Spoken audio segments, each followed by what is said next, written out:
তো hi guys, good morning. তো আমি কাজে বেরোচ্ছি। প্রথমে আমি যাব হচ্ছে বাজারে মাকে ছাড়তে, তারপর ওখান থেকে আমি যাব হচ্ছে আমাদের অফিসে। তো আজকে আমার অফিসে ডিউটি পড়েছে। তো চলো অফিসের দিকে যাওয়া যাক। তো চলো গাইজ, আগে হচ্ছে গাড়িতে তেল ভরা যাক, কারণ গাড়িতে তেল নেই। তো আগে গাড়িতে তেলটা ভরে নিই, তারপরে আমরা বেরোবো। তো গাইজ, গাড়িতে তেল ভরা হয়ে গেছে। তো আজকে আমি হাই রোড থেকে যাব না, আজকে আমি ভিতরে রাস্তা দিয়ে যাবো, এই কত তাড়াতাড়ি পৌঁছতে পারি।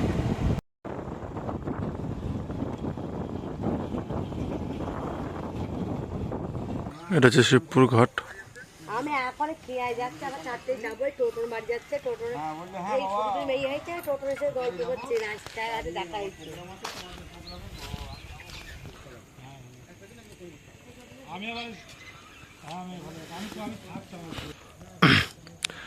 আর এটা হচ্ছে এখানকার ইট ভাটা।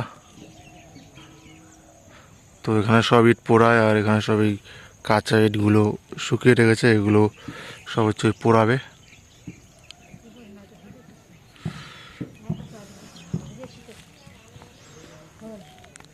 বোট ওই পাশ থেকে এই পাশে আসছে, এখান থেকে আমরা উঠবো। তো গাইজ, আমি হচ্ছে বিদ্যানন্দপুর প্রায় চলে এসেছি, সামনে রয়েছে। আর ঘাটও পার হয়ে গেছে, অফিসের দিকে যাচ্ছি। চলো অফিসের দিকে যাওয়া যাক।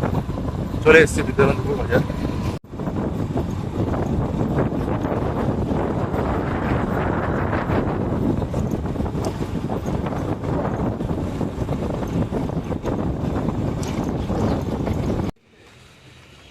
তো গাইজ, এখন হচ্ছে একটু বাইরে এসেছি, কারণ কিছু খাবার নেব। হালকা হালকা খিদে পাচ্ছে, তাই এখন একটু খাবার নিয়ে তারপরে আবার অফিসে যাব। তো ওখানে বসে খাবো। তো আমাদের দেবাঙ্কু স্যারেরও খিদে পেয়েছে, নাকি খেতে ইচ্ছা করছে। তাই একটু দেখি কী খাবার আছে, একটু চাল ভাজা বা চিড়া ভাজা, ওগুলোই নিয়ে যাব। তো চলো আগে একটু দোকানের দিকে যাওয়া যাক।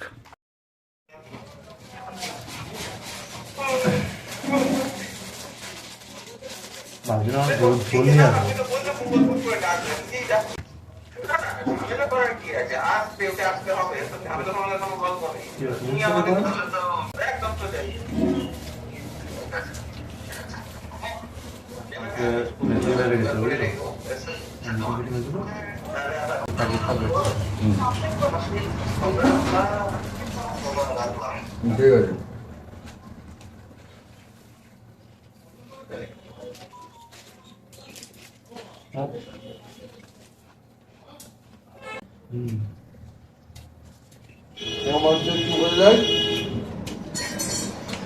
একটা ছেলে এস্টাবলিশ হবে বৃদ্ধ বয়সে।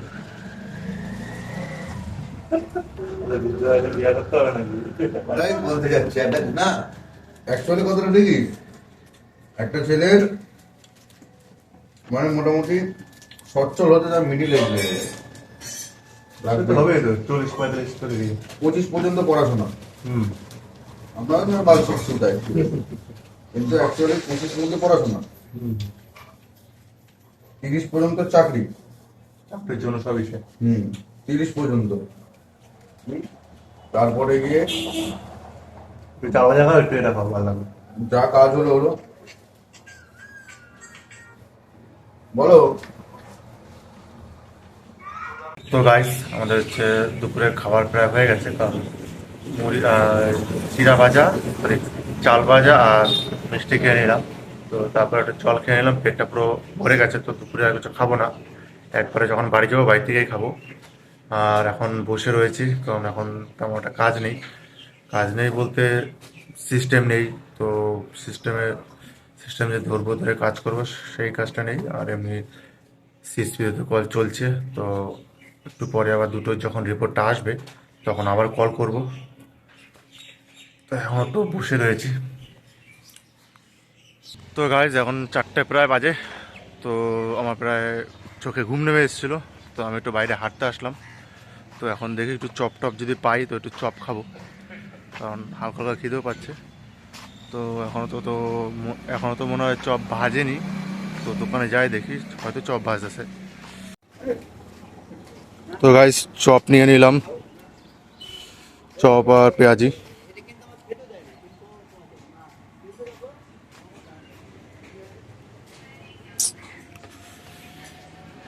दिस इज हमारा ऑफिस रूम में और ये अभी भी सो रहा है মানে ঘুমিয়ে আছে।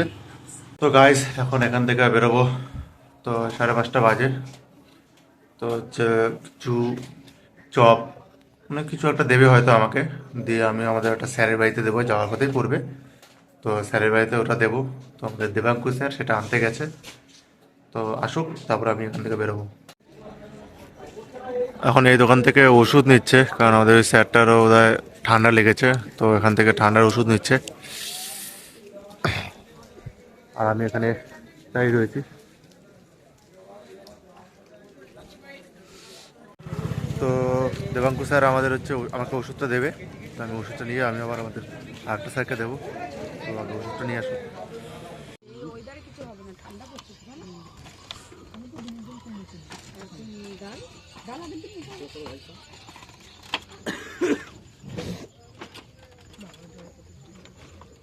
তো চলো গাছ ঘাট পার হয়ে গেছি, বাড়ি থেকে যাওয়া যাক। আর এখন ডাইরেক্ট আমাদের আমার বাড়ি থেকে দেখা হবে, মাঝখানে কোথাও আর দাঁড়াবো না। তো চলো আগে বাড়ি যাই, আর তার আগে তো হ্যান্ড গ্লাভসটা পরে নিই, মানে খুব ঠান্ডা লাগছে। তার আগে হ্যান্ড গ্লাভসটা পরে নিই, খুব ঠান্ডা লাগছে। চলো যাওয়া যাক। তো গাইস আমি বাড়িতে এসে স্নান করলাম, খাওয়া দাওয়া করলাম, তারপর হচ্ছে বসলাম। তো আজকের ব্লগটা একটুখানি, তো ব্লগটা আর বেশি বাড়াবো না। আর এখন হচ্ছে আমি একটু যাব গয়েশপুর দিকে, একটু কাজ রয়েছে। তো আজকের ব্লগটা একটুখানি, যদি তোমাদের ভালো লেগে থাকে তাহলে like share subscribe and comment করে দিও। আর যদি তোমরা কেউ সিএসপি নিতে চাও তাহলে ডিসক্রিপশানে আমার মেল দেওয়া রয়েছে, সেই মেলে আমার সাথে কন্ট্যাক্ট করো। তো বাকি ডিটেলস ফোনে ফোনে বলবো। তো ওকে, বাই, গুড নাইট।